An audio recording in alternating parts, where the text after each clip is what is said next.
This video we will show you how to find Wi-Fi password on Windows for PC and laptop. Please like and subscribe our channel and don't forget to hit the bell button. Open Windows Start menu and type CMD in the search bar. From the search results, run as administrator. In the command prompt window, we have to type specific commands to find Wi-Fi networks and passwords. Type command netsh space wlen space show space profiles and hit enter button. It will display the list of Wi-Fi networks. You can see my Wi-Fi networks which I have connected before.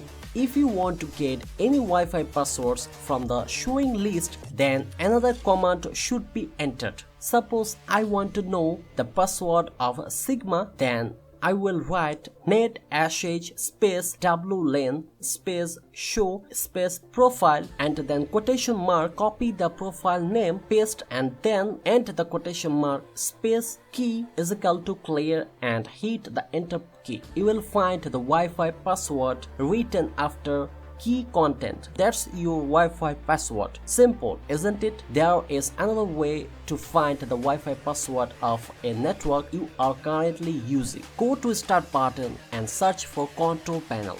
Open Control Panel, then select Network and Sharing Center. Tap on Wi-Fi name highlighted in blue, then click on Wireless Properties, then Security tab. The field of a network security key is your required password. This method only lets you show the password of the Wi-Fi you are currently connected to. That's it guys. If you think this video is useful, then like and subscribe our channel. No more today. See you in the next video. Take care.